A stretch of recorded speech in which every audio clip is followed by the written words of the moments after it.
Hi friends, welcome back to my channel. మీరు కనుక నా ఛానల్ ఫస్ట్ టైం చేస్తున్నారా అయితే సబ్స్క్రైబ్ చేసుకోండి. అలాగే పక్కనే ఉన్న బెల్ ఐకాన్ని క్లిక్ చేసేయండి ఫ్రెండ్స్. సీతారాముల కళ్యాణం రోజు ఒక్కటైన రాజ్ కావ్య జైలు పాలైన యామిని ఏం జరగబోతుంది ఎక్కడ స్కిప్ చేయకుండా మొత్తం చూసాను ఫ్రెండ్స్. అప్పుడే మీరు ఎంజాయ్ చేయగలుగుతారు. నచ్చినట్లయితే చిన్న లైక్ ఇచ్చి ఎంకరేజ్ చేశాను ఫ్రెండ్స్.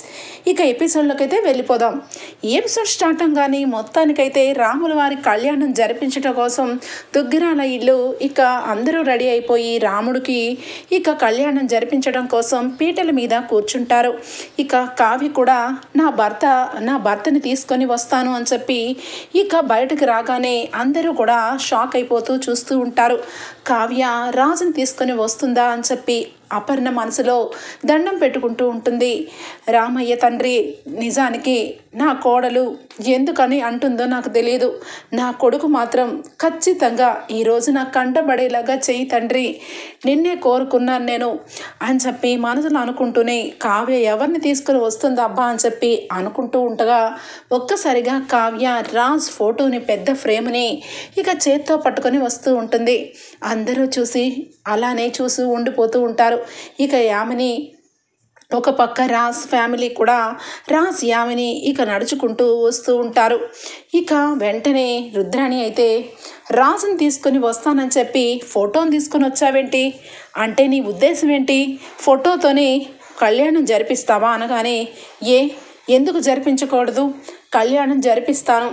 ఆ భగవంతుడే సీతాదేవి లేనప్పుడు బంగారు సీతని పక్కన పెట్టుకొని ఇక కళ్యాణాలు వ్రతాలు జరిపించినప్పుడు నా భర్త బ్రతికే ఉన్నాడు. అలాంటప్పుడు నా భర్తని పక్కన పెట్టుకొని నేను కళ్యాణం జరిపిస్తాను అనగానే పంతులు గారు వెంటనే, అమ్మ కావ్య చాలా చక్కగా చెప్పావు, నీ భర్త ఎక్కడున్నా తిరిగి వస్తారు, ఖచ్చితంగా వస్తారు, నువ్వు అన్నది కరెక్టేనమ్మా, నువ్వు నీ పక్కనే నీ భర్త ఫోటోని పెట్టుకొని కళ్యాణం జరిపించవచ్చు అనగానే ఇక వెంటనే ఇక రుద్రాణి, అదేంటి పంతులు గారు మీరు కూడా అలా మాట్లాడతారేంటి అనగానే, చూడమ్మా శాస్త్రం గురించి నువ్వు నాకు చెప్పనవసరం లేదు, నాకు తెలుసు, మీరు కూర్చోండమ్మా, ఆ ఫోటోని కూడా పక్కన పెట్టుకోండి అని చెప్పి అనగానే ఇక రుద్రాణి గురించి ఇక ఒకవైపు ఇందిరాదేవి స్వప్న అయితే, నువ్వు నోరు మూసుకొని ఉంటావా, ఇక్కడ వ్రతం జరుగుతుంది, ఇక్కడ కళ్యాణం జరిపించబడుతుంది, నువ్వు నోరెత్తద్దు అని చెప్పి అందరూ అనేసరికి ఇక ఏమీ మాట్లాడలేక సైలెంట్ అయిపోతుంది రుద్రాణి.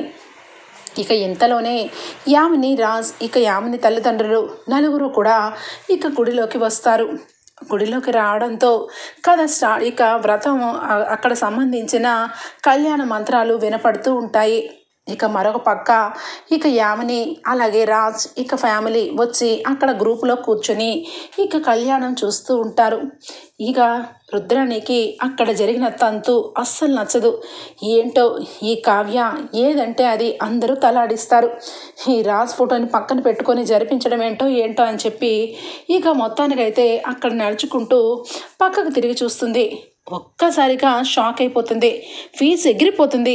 రాజ్ ఇక కనపడేసరికి రాజును చూసి ఇక రుద్రానికి నోటి వెంట మాట కూడా రాదు. ఏంటి రాజులా ఉన్నాడే, రాజే అయినా ఈ కావ్య బ్రతికే ఉన్నాడు అంటుంటే నిజంగా దీనికి పిచ్చి పట్టిందా అనుకున్నాను, కానీ నిజమేనన్నమాట, రాజ్ బ్రతికే ఉన్నాడు, ఈ విషయం వెంటనే అందరికీ చెప్పాలి అని చెప్పి ఇక రుద్రాణి అయితే రాజుని గమనిస్తూ ఉంటుంది. మరొక పక్క ఇక ఇదేంటి, నిజానికి రాజ్ బ్రతికే ఉన్నాడు, ప్రాణాలతోనే ఉన్నాడు, అది కూడా ఈ గుడిలోనే ఉన్నాడు, చెట్టంత మనిషి గుడిలో ఉండి ఇక్కడ నేను చూస్తూ ఉన్నా నన్ను చూసి గుర్తుపట్టలేని స్థితిలో ఉన్నాడు.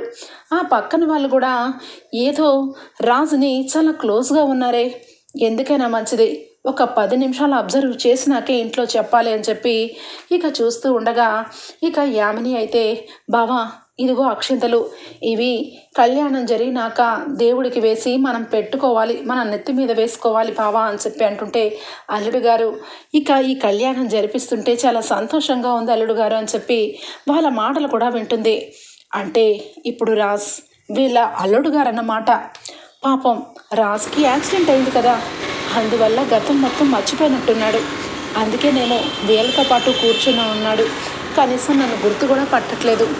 ఇలాంటప్పుడే కదా మనం చెయ్యాల్సింది చెయ్యాలి, ఇప్పుడు చెప్తాను కదా అసలు కదా అని చెప్పి ఇక వెంటనే అందరి ముందు నుంచొని మైక్ తీసుకుంటుంది.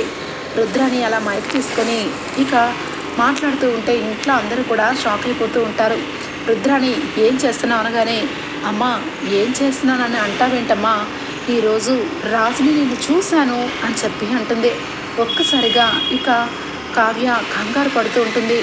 ఇదేంటి ఇలా మాట్లాడుతున్నారు అని చెప్పి అనుకోగానే ఇటువైపు ఇక రుద్రాణి మాటలు విన్నా ఇక అపర్ణ, ధాన్యలక్ష్మి, సుభాష్ అందరూ కూడా అలానే చూస్తూ ఉంటే, వదిన నీ కొడుకు రాజ్ బ్రతికే ఉన్నాడు, ఎక్కడ ఉన్నాడో అని అనుకుంటున్నావు కదా, ఎక్కడా లేడు, అదిగో అక్కడే చూశాను అని చెప్పి ఇక రాజుని చూపిస్తుంది అందరికీ కూడా రుద్రాణి. ఒక్కసారిగా అందరూ పక్కకి తిరిగి చూసేసరికి రాజ్ ఇక కళ్ళ వెంట నీళ్లు పెట్టుకొని ఇక ఉన్న పాతుగా ఊటావుటిగా అక్కడి నుంచి లేచేసి నాన్న రాజ్ అని చెప్పి అపర్ణ పరుగున వస్తుంది. ఇక వెనకాలే ఇక కుటుంబ సభ్యులందరూ కూడా రాజ్ దగ్గరికి వస్తారు. ఇక వెంటనే ఇక రాజ్కి ఏమీ అర్థం కాదు. నాన్న రాజ్ ఏమైపోయావురా అని చెప్పి ఇక రెండు చేతులు పట్టుకొని ఇక ఎమోషనల్ అయిపోతూ ఉంటుంది అపర్ణ. ఒకవైపు కావ్య రాజుని చూస్తుంది. అయ్యయ్యో వీళ్ళు కూడా ఈ గుడికే వచ్చారా, ఇప్పుడు ఏ రకంగా రియాక్ట్ అవుతారో ఏంటో, అత్తయ్య గారు అని చెప్పి అంటూ ఉన్నా ఇక కావ్య మాటలు పక్కన పెట్టేసి, నాన్న రాజ్ నువ్వు బ్రతికే ఉన్నావా రాజ్ కరుణించాడు, భగవంతుడు కరుణించాడండి, ఆ రామయ్య తండ్రి నా మొరను వేడుకున్నాడు అని చెప్పి ఇక రాజుని దగ్గర పట్టుకొని హక్ చేసుకుని ఇక ఒకటేసారి, నాన్న రాజ్ ఈ అమ్మ నీకు గుర్తు రాలేదా నాన్న, ఎన్నకాలం ఎక్కడున్నావురా అనగానే ఒకవైపు ఇందిరాదేవి, ఒకవైపు సుభాష్ అందరూ కూడా రాజుని ఉక్కిరి బుక్కిరిగా చేసేస్తూ ఉంటారు. ఇక వెంటనే ఆపండి అని చెప్పి గట్టిగా అరుస్తుంది యామిని. ఒక్కసారిగా అందరూ సైలెంట్ అయిపోతారు.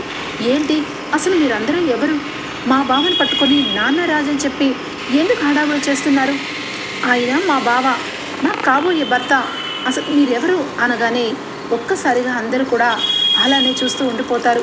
రాజ్ వెంటనే యామిని అనగానే, ఈ ఎవరు వీళ్ళంతా, నాకేమీ అర్థం కావట్లేదు అనగానే, అయ్యో బావా వీళ్ళందరూ ఎవరో నాకు తెలీదు, ఇప్పుడే చూస్తున్నాను అనగానే ఇక వెంటనే ఇక పక్కనే ఉన్న యామిని తల్లిదండ్రులు, అల్లుడు గారు మీరు రండి, ఇంతకీ మీరు ఎవరిని చూసి ఎవరనుకుంటున్నారు, అతను మా అల్లుడు గారు, మా అమ్మాయికి కాబోయే భర్త, మీరెవరు అనగానే, ఏం మాట్లాడుతున్నారు మీరు, నా కొడుకు నాకు తెలీదా, నా కొడుకు రాజ్, నాన్న రాజ్ ఏమైందిరా, నన్ను గుర్తుపట్టలేకపోతున్నావు, నన్ను గుర్తుపట్టలేదు, కనీసం నాన్నమ్మను గుర్తుపట్టలేదా, మీ తాతయ్యను గుర్తుపట్టలేదా, ఏం నాన్న ఏమైంది నాన్న అనగానే, మీరు ఏం మాట్లాడుతున్నారో నిజంగా నాకు అర్థం కావట్లేదండి, మీరెవరో నాకు తెలీదు అని చెప్పి రాజ్ ఒక్కసారిగా మాట అనేసరికి దెబ్బకి అందరూ కూడా షాక్ అయిపోతారు.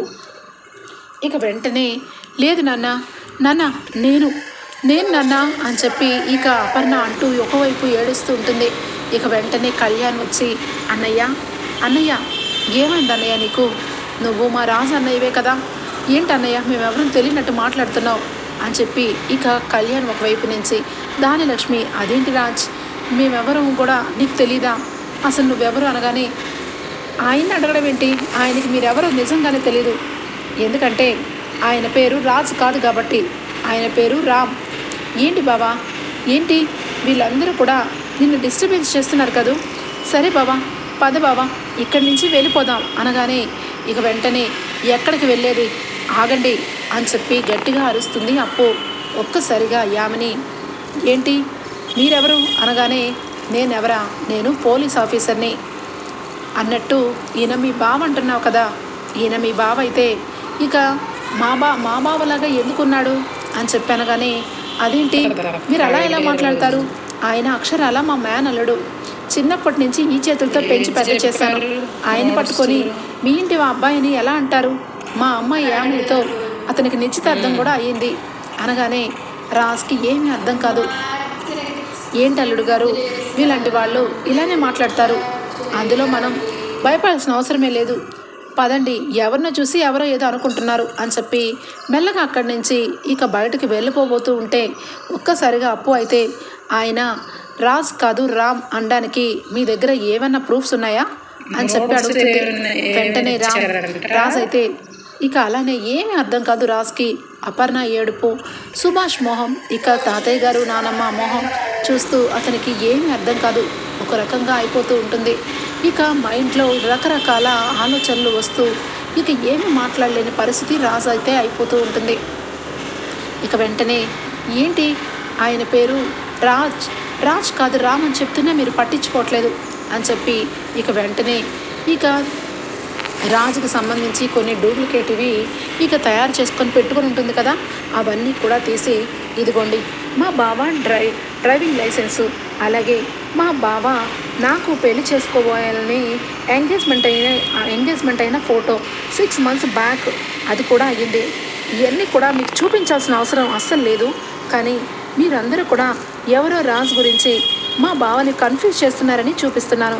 అది కూడా మీరు పోలీస్ ఆఫీసర్ అంటున్నారు కాబట్టి ఇప్పటికైనా దారి వదలండి అని చెప్పి ఇక వెంటనే మా బావ పరిస్థితి అసలు బాగాలేదు, దారి వదలండి అని చెప్పి ఇక అంటూ ఉంటే కావి ఒక్కసారిగా రాజ్కి ఏమైనా అయిపోతుందేమోనని భయపడుతూ అత్తయ్య రండి అత్తయ్య, అతను మీ అబ్బాయి కాదనుకుంటా, అందుకే అతను గుర్తుపట్టట్లేదు, రండి అత్తయ్య అనగానే ఆపు కావ్య, వాడు నా కొడుకని నాకు తెలీదా?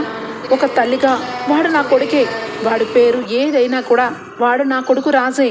వాడు ఒక తల్లిగా నన్ను మర్చిపోవచ్చు, కానీ వాడిని నేను గుర్తుపట్టలేనా? వాడు మన ఇంటి వాడే, రాజు బ్రతికే ఉన్నాడు అని చెప్పి ఇప్పుడేంటి ఇలా మాట్లాడుతున్నావు కావ్య? వాడు వెళ్ళిపోతున్నాడు. నాన్న రాజ్ ఆగరా అనగానే ఇక అప్పటికే రాజ్ ఒక రకంగా అయిపోతూ కళ్ళు తేలేసేసి ఇక ఒక రకంగా సృహ కోల్పోయి మనిషి ఒక రకంగా అయిపోతూ ఉంటే ఇక వెంటనే కావ్యకు భయం వేసి, అత్తయ్య గారు ఆగండి, మీ అబ్బాయి బ్రతికే ఉన్నారన్నాను, కానీ ఈయన కాదు, మీ అబ్బాయి వేరే చోటున్నారు, దయచేసి వాళ్ళని వెళ్ళనివ్వండి అత్తయ్య అనగానే ఇక కోపంతో రగిలిపోతూ ఉంటుంది ఇక యామిని. అతనికి ఏదైనా జరిగితే మాత్రం మీరే బాధ్యతలు, నాకు కాబోయే భర్తను పట్టుకొని ఏవేవో పిచ్చి మాటలని ఆయనని ఈ రకంగా తీసుకొని వచ్చారు అని చెప్పి యామిని అయితే వెంటనే కారు దగ్గరికి వెళ్ళిపోబోతూ ఉంటుంది. ఇక వెంటనే ఎన్ని మాటలన్నా కూడా సుభాష్ అలాగే అపర్ణ ఇద్దరు కూడా, కావ్య నువ్వు ఎన్ని చెప్పినా కూడా వాడు నా కొడుకుని తీసుకుని వెళ్ళిపోతే నేను ఎందుకు ఊరుకుంటాను అని చెప్పి నాన్న రాజ్ అని వెంట పడుతుంది అపర్ణ. ఇక వెంటనే యామిని ఒక్కసారిగా ఏం మాట్లాడుతున్నారు మీరు? అసలు ఇంత పెద్ద వయసు వచ్చింది, కొంచెం కూడా బుద్ధి జ్ఞానం లేకుండా ప్రవర్తిస్తున్నారు. అతను మీ అబ్బాయి అనడానికి ఏ ప్రూఫ్లైనా ఉన్నాయా? అతను నా భర్త, నాకు కాబోయే భర్త, మర్యాదగా వెళ్ళండి ఇక్కడి నుంచి అని చెప్పి అపర్ణని చేయి పట్టుకొని తోసేస్తుంది. ఒక్కసారిగా కోపంతో రగిలిపోతుంది ఇక కావ్య. ఇక అప్పుకి అప్పుడేగా కాల్ వస్తుంది. ఇక వెంటనే కాల్ మాట్లాడుతుంది. అవునా నిజమా, ఒక్క నిమిషం అని చెప్పి ఫోన్ పెట్టేసి, అక్క ఏం ఆలోచిస్తున్నావు అక్క, బావని అది తీసుకొని వెళ్ళిపోతుంది, ఇక ఆంటీని కూడా పక్కకు తోసేసింది, నువ్వు ఎందుకని ఆగుతున్నావు? రాజ్ బావని మన ఇంటికి తీసుకొని వెళ్ళిపోవాలి పదక్క అనగానే, మీ బావ పరిస్థితి చూస్తుంటే భయం వేస్తుంది అప్పు అనగానే, నువ్వేమీ భయపడాల్సిన అవసరం లేదు, బావకి ఇక గతం గుర్తు చేసినంత మాత్రాన అతను కోమాలోకి వెళ్ళిపోతాడు అన్నమాట అబద్ధం. ఆ డాక్టర్ అబద్ధం చెప్పాడు. ఈరోజు ఈ యామిని గురించి, యామిని బతుకంతా కూడా నాకు తెలిసిపోయింది, ఇదిగో ఇప్పుడే దీని చరిత్ర చదివేస్తాను అని చెప్పి ఇక ఫాస్ట్గా ఇక కారు దగ్గరికి వెళ్తుంది. ఇక అప్పు అయితే ఇక ఇటు చూస్తే రుద్రాని షాక్లోనే ఉండిపోతుంది. ఇక అప్పుడే రాహుల్ కూడా అక్కడికి వస్తాడు.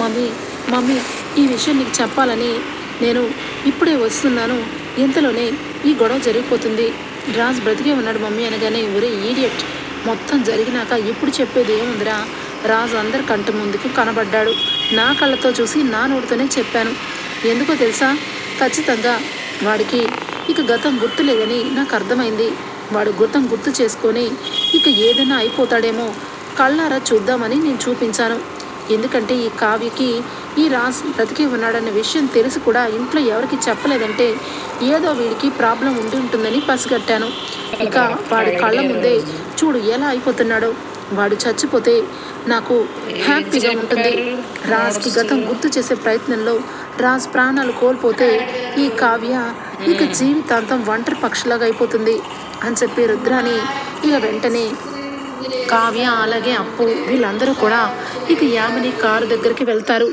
యామిని ఇక చాలా కోపంతో, ఏం మాట్లాడుతున్నారు, అటు తప్పుకోండి అనగానే ఇక కావ్య రంగంలోకి దిగుతుంది. ఆగు యామిని అని చెప్పి అనగానే ఏంటి ఎవరు అనగానే నేను మీ ఇంటికి వచ్చిన కావ్యని, అదే కళావతిని అనగానే అయితే అయితే ఏమంటారు? నువ్వు నా భర్త అంటావా ఇంటి కొంప తీసి? అతను నా బావ, నీ భర్త కాదు. నీ భర్తే అయితే నీకు కనిపించిన మొట్టమొదటి రోజే నా భర్త అని చెప్పి ఇంటికి తీసుకుని వెళ్తావు. ఇప్పుడు కావాలని కాకమ్మ కబుర్లు చెప్తున్నావు. మీరు ఎన్ని చెప్పినా మీ రాజ్ చచ్చిపోయి ఉండొచ్చు. ఇతను నా బావ రాజ్ కాదు రామ్ అని చెప్పి అంటూ ఉంటే అప్పు ఒక్కసారిగా ఏం మాట్లాడుతున్నావు? అతను నీ బావ రామ, ఏది ఒక్కసారి చెప్పు అనగానే ఎన్నిసార్లు చెప్పమంటారు? మీ కంటి కనబడే ప్రూఫ్లన్నీ చూపించాను. ఇంకా ఏం చేయాలనుకుంటున్నారు? నా బావ నేను ఇద్దరం కలిసి ఎంగేజ్మెంట్ కూడా చేసుకున్నాం. ఇంకా మీకు సాక్ష్యాలు చూపించాలా అనగానే ఇక వెంటనే కావ్య చంప చెళ్ళు అనిపిస్తుంది అందరి ముందు యామిని ఒక్కసారిగా షాక్ అయిపోతుంది. ఇక పక్కనే ఉండి ఇక అల్లుడు గారు అని చెప్పి ఇక అంటూ ఉంటే ఇక యామిని తల్లిని కూడా చంపకేసి కొడుతుంది. ఇక కావ్య ఒక్కసారిగా దెబ్బకి షాక్ అయిపోతుంది దుగ్గిరాల కుటుంబం. ఇక ఒక్కసారిగా ఇక కావ్యకైతే చాలా కోపం వస్తుంది. అల్లుడు గారు అని అన్నామంటే ఊరుకోను. ఏంటి నీ బావ రామ ఇంకొక్క మాట మాట్లాడావంటే నేనేం చేస్తానో నాకే తెలీదు. నా భర్తని నీ దగ్గర పెట్టుకొని బావా అని చెప్పి అతనికి ఇక గతాన్ని గుర్తు చేయకుండా నీ జీవితంలోకి రప్పించుకునే ప్రయత్నం చేస్తావా? యాక్సిడెంట్ చేయించి ప్రాణాపాయ స్థితికి తీసుకొని వచ్చి నా భర్తని నీ దగ్గర పెట్టుకొని ఈ రకంగా ఆట ఆడతావా? నిన్ను ఏం చేసినా పాపం లేదు అని చెప్పి కావ్య అంటూ ఉంటే ఒక్కసారిగా అపర్ణ, ఇందిరాదేవి అందరూ కూడా ఇక షాక్ అయిపోయి ఏంటమ్మా కావ్య ఏంటి అని చెప్పి సుభాష్ అందరూ కూడా అడుగుతూ ఉంటారు. ఇక అప్పు వెంటనే జరిగింది చెప్తుంది. అక్క మీ అందరి ముందు ఇక బావకి ఏదైనా అయిపోతుందేమోనని భయపడుతూ కాదని చెప్పింది. కానీ నిజానికి రాజు బావే అయినా బావకి తలకి భారంగా దెబ్బ తగలడం వల్ల గతం మర్చిపోయారు. అందుకే ఆంటీ మిమ్మల్ని గుర్తుగా పట్టలేక ఎవరు అని చెప్పి అలా అయిపోయారు. బావకి ఏదైనా జరుగుతుందేమోనని అక్క కూడా ఇంతవరకు బావ విషయం ఇంట్లో ఎవరికి కూడా చెప్పలేదు, తీసుకురాలేదు. అది అడ్వాంటేజ్గా తీసుకొని బావని తీసుకొని వెళ్ళిపోదామని ట్రై చేస్తుంది. ఎంగేజ్మెంట్ చేసుకున్నానని ఫేక్ ఫోటోలు చూపిస్తూ అందరినీ నమ్మిస్తుంది. ఇది కాలేజ్ రోజుల్లో బావని చాలా ఇదిగా బాధ పెట్టింది. బావ దీని బాధ తట్టుకోలేక, దీని టార్చర్ తట్టుకోలేక ప్రేమించానన్న ఒక్క మాటతో తన లైఫ్ అంతా తన చేతుల్లో ఎక్కడ చిక్కుకుపోతుందా అని చెప్పి పాపం భయపడిపోయి ఇక ఎవరికి ఈ విషయం చెప్పకుండా ఇంతకాలం ఉన్నాడు. కానీ నీ సంగతి మొత్తం కూడా ఎంక్వైరీ చేశాను. నువ్వు ఎలాంటి దానివో, నీకు ఏ ట్రీట్మెంట్ ఇప్పిస్తే నువ్వు ఈ రకంగా ఉన్నావో అన్నీ కూడా నాకు తెలిసిపోయాయి యామిని. ఇక నీ పప్పులు ఉడకవు అని చెప్పి అంటుంది. ఇక ఒక్కసారిగా యామిని ఏం చెయ్యాలో అర్థం కాని పరిస్థితి. ఇక వెంటనే రాజ్ ఇక ఒక రకంగా అయిపోతూ ఉంటాడు. ఇంతలోనే ఇక వెంటనే డాక్టర్ గారిని పిలిపిస్తారు కళ్యాణ్ వాళ్ళు. ఆ పక్కనే ఉన్న డాక్టర్ వచ్చి ఇక రాజ్కైతే కళ్ళ వెంట నీళ్ళని ఇక కొట్టి మొహానికి స్పృహ వస్తుంది. ఇక స్పృహలోకి వచ్చిన రాజ్ ఏ రకంగా మాట్లాడతాడో, ఏ రకంగా చేస్తాడా అని చెప్పి అందరూ చూస్తూ ఉంటే ఇక యామిని అయితే ఖచ్చితంగా ఇక లేచి ఇక నేను వీళ్ళెవ్వరిని గుర్తుపట్టలేదు, యామినినే నాకు కావాలి అని చెప్పి అనాలి రామయ్య తండ్రి అని చెప్పి ఇక రాముగా దండం పెట్టుకొని ఇక రాజ్ వంక చూస్తూ ఉంటుంది. మరొక పక్క ఇక ఇంట్లో అందరూ కూడా రాజ్ ఏం మాట్లాడతాడా, రాజ్ మమ్మల్ని గుర్తుపట్టేలాగా చూడు తండ్రి అని చెప్పి అపర్ణ, కావ్య అందరూ కూడా చూస్తూ ఉంటారు. రాజ్ ఒక్కసారిగా లేచి ఇక ఎదురుగుండా ఉన్న కావ్యని, అపర్ణను, ఇక దుగ్గిరాల కుటుంబాన్ని చూసి అందరినీ చూసి మమ్మీ అని చెప్పి ఒక్కసారిగా వచ్చి ఇక అపర్ణని పట్టుకుంటాడు. ఇక పక్కనే ఉన్న కావ్యని చూసి కళావతి నీకేం జరగలేదు కదా, చాలా పెద్ద మంటల్లో కారు చిక్కుకుంది కళావతి అని చెప్పి ఇక రాజ్ అప్పుడే ఇక సృహలోకి వచ్చి ఇక గతం అంతా గుర్తు తెచ్చుకొని ఇక మొత్తం జరిగిందంతా చెప్తూ ఉంటాడు. అంతే ఒక్కసారిగా యామిని దెబ్బకి మాట ఉలుకు పలుకు లేకుండా అలానే చూస్తూ ఉంటుంది. ఇక వెంటనే కావ్య ఏమండి నాకు తెలుసండి, మీ అందరూ మీరే గతాన్ని గుర్తు తెచ్చుకోవాలని నేను మీకు ఎవరికీ కూడా చెప్పలేదండి. మీకు చాలా వరకు మీ ఎదురుగా ఉన్నా కూడా నేను ఎవరినో మీకు చెప్పనందుకు ఆ దేవుడు కరుణించాడండి అని చెప్పి కావ్య ఇక రాజ్ కళ్ళల్లో చూస్తూ చాలా సంతోషపడుతూ ఉన్న టైంలో కరెక్ట్గా ఇక యామిని అయితే ఆపండి, ఏంటి ఏంటి రాజ్, నువ్వు నన్ను వదిలేసి ఇక శాశ్వతంగా నీ భార్య మీ అమ్మా నాన్నలతో ఉందామని సంతోషంగా చూస్తున్నావు కదా, జరగడానికి వీల్లేదు. నువ్వు నా వాడివి, నేను నీ ప్రాణాలు కాపాడి నీకు నేను ఆయుష్ పోసిన దాన్ని నన్ను ఎలా మర్చిపోతావు? నేను ఇద్దరం పెళ్లి చేసుకుందాం అనుకున్నాం, అలాంటిది నన్ను వదిలేస్తావా? నీకు అన్యాయం అనిపించట్లేదా అని చెప్పి రాజ్ దగ్గరికి వస్తుంది యామిని. ఇక వెంటనే ఇక అక్కడే ఉన్న వాళ్ళ అమ్మ నాన్న కూడా, చూడు రాజ్, నా కూతురు నువ్వు అనుకునే బ్రతికింది, నీకోసమే ప్రాణం పెట్టుకొని చూస్తుంది, అలాంటి నా కూతురికి అన్యాయం చేయకూడదు, నా కూతురు నువ్వు అనుకునే బ్రతుకుతుంది అనగానే ఇక అప్పుడు రాజ్ ఇక చంప చెల్లుమని కొడతాడు యామినిది. చూడు యామిని, నువ్వు అసలు మనిషివేనా? మనిషి జన్మలో ఉన్న ఇక పశువులైనా చాలా చాలా మంచిగా బ్రతుకుతాయేమో, నువ్వు మాత్రం నన్ను దక్కించుకోవాలని ఇంత ఘోరంగా యాక్సిడెంట్ చేయించి నా భార్యని చంపించాలని చూసావు. దేవుడి దయ వల్ల నా భార్య నేను ప్రాణాలు దక్కించుకున్నాం. ఇప్పుడు నన్ను పేరు మార్చేసి నా లైఫ్లో అందరినీ కూడా రకరకాలను సృష్టించి నా జీవితం నీ దగ్గర బ్రతికేలాగా చేసుకున్నావు. కానీ ఆ దేవుడు నాకు మంచి చేశాడు, నా కుటుంబాన్ని నా గతాన్ని గుర్తొచ్చేలాగే చేశాడు. ఒకవేళ గతాన్ని మర్చిపోయినా నీ మీద నాకు ప్రేమ లేదు. నేను కళావతినే ఇష్టపడ్డాను. నా మైండ్ బాగున్నా బాగోపోయినా నా కళావతే నాకు జీవితం. అసలు నువ్వంటేనే నాకు అసహ్యం, నీలాంటి దాన్ని చూస్తేనే మహాపాపం అని చెప్పి రాజ్ ఇక అనేసరికి ఇక ఏమనాలో అర్థం కాదు. ఇక అప్పు వెంటనే, ఏంటి బావా ఇంకా ఇలాంటి దాన్ని మాట్లాడడం ఏంటి? ఇది మామూలు విషయం కాదు. మనిషి బ్రతికిన మనిషినే ఇక తనకి సంబంధించినవన్నీ మార్చేసి తనని ఏకంగా ఇక పేరే మార్చేసి తన లైఫ్ని అప్ అండ్ డౌన్స్ చేసేసేలాంటి కుట్ర చేసిన దీన్ని ఎలా వదులుతాను? ఖచ్చితంగా ఇప్పుడే అరెస్ట్ చేస్తానని చెప్పి సంఖ్యలు తీసుకొని ఇక యామినికి 2 చేతులకి వేస్తుంది. ఇక ఏమి మాట్లాడలేని పరిస్థితి. తల్లిదండ్రులు ఇద్దరు కూడా చూస్తూ ఉంటే ఇంత ఘోరంగా మీ కూతురు చేస్తుంటే కనీసం తప్పని చెప్పాల్సింది పోయి ఆ తప్పుకి మీరు కూడా వకాల్తా పట్టుకున్నారు, ఎప్పుడో మీరు కూడా అరెస్టే అని చెప్పి ఇక హోల్గా యామిని తల్లిదండ్రులని యామిని ముగ్గురిని అరెస్ట్ చేసేస్తుంది అప్పు. ఇక వెంటనే ఈ రాజ్ ఇది అన్యాయం రాజ్, నేను నిన్ను ప్రేమించాను, నీ ప్రేమ కోసం ఇదంతా చేశాను, దయచేసి నా ప్రేమను అర్థం చేసుకో రాజ్ అని చెప్పి అంటూ ఉంటుంది. ఇక పోలీసులు అయితే లాక్కొని తీసుకొని వెళ్ళిపోతారు. ఇక ఒకవైపు ఇక రాజ్కి సృహ రావటం, అందరినీ గుర్తుపట్టడం, ఇక అంతా చూసి ఇక వెంటనే అక్కడ ఉన్న పంతులు గారు, చెప్పాను కదమ్మా కావ్య, మీ భర్త ఎక్కడున్నా తిరిగి వస్తారని, నీ లోపల ఉన్న నీ భర్త నేను గెలిపించింది, నీ భర్తని ఈ రకంగా ఈరోజు నీ కళ్ళ ముందు ఉంచింది, రండి బాబు సీతారాముల కళ్యాణం జరిపించాలి అని చెప్పి అనగానే ఇక కావ్య రాజ్ ఇక పట్టుబట్టలు కట్టుకొని ఇక పీటల మీద కూర్చుంటారు. ఇక అపర్ణ కళ్ళు వెంట ఆనంద బాష్పాలు. ఇక ఒకవైపు సుభాష్ మరొక వైపు ఇక ప్రకాశం అందరూ కూడా రాజుని ఇక రాముడిలాగా పట్టు వస్త్రాలు కట్టి ఇక పీటల మీద కూర్చోబెడతారు.